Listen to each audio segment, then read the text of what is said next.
subcompact SUV. Punta lang tayo sa showroom. Dito sa Hyundai Pampanga. 2026 Hyundai Kona Hybrid Premium. Yung price, 1,688,000 pesos. Simple and modern yung design ng front fascia. Yung light bar, yan na rin yung daytime running light. LED headlamps. Wala nga lang fog light. Pero bumawi naman sa forma ng turn signal light. May front camera, 18-inch two-tone alloy wheels. Naka-disc brake sa front and rear wheels. Body color side mirror cover. May camera for 360 view. Equipped na rin ito ng blind spot view monitor. May keyless or smart entry button. Okay lang yung ground clearance. Check natin yung interior. Black perforated leather seats. Power seat adjustment sa driver. Manual naman sa front passenger. Sa door panel, hard plastic. Yung armrest, semi-hard plastic. Power window switch na automatic. Leather wrap steering wheel. May paddle shifters. Plastic, pero mukhang okay naman yung quality. Tilt and telescopic adjust tong steering column. Full screen display na yung instrument cluster. Push start ignition. Pagdating sa visibility, okay naman. Medyo mataas yung ride height. Kitang-kita yung hood. Hindi rin sobrang kapal ng A-pillar, kaya less blind spot. Steering column mounted yung shift lever. I-twist nyo lang to para mag-change gear. 12.3-inch infotainment system. May volume and tuning knob. Dual zone climate control. Gusto ko yung layout ng control. May pagka-retro vibes yung dating.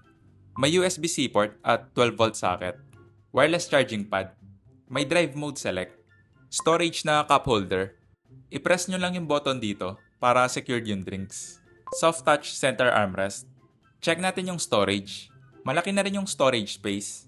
Dampen yung glove box. May vanity mirror with light yung sun visor. Manual switch nga lang yung ilaw. Same sa front passenger. Iset ko lang yung driver seat sa driving position ko. Check natin yung back seat. For reference lang, 5'7" yung height ko. Black perforated leather seats. Sa door panel, hard plastic. Semi-hard naman tong armrest. Power window switch na automatic. Nakaset na to sa driving position ko. Yung legroom. Maluwag yung knee room. Yung foot space, makakapag-stretch ka pa. Hindi nga lang flat yung floor, medyo mataas din yung hump. May AC vent, 2 USB-C port. Medyo bitin lang yung foot space sa middle seat, pero comfortable na rin yung seating position. Yung headroom, nasa 3 to 4 inches pa. Okay din yung seating position, hindi siya upright or 90 degrees. Equipped to ng sunroof. Check natin yung cargo space.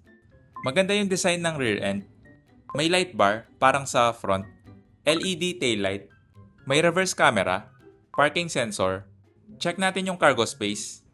Equipped na to ng power liftgate. Malaki na rin yung storage space. Nandito sa underfloor storage yung spare tire. Pagdating sa ride quality, hindi ko lang sure kasi wala pang available for test drive. Check natin yung engine bay. 1.6 liter gasoline hybrid engine. Based sa numbers, okay na rin to para sa subcompact SUV. Palike na lang and subscribe. Paalam.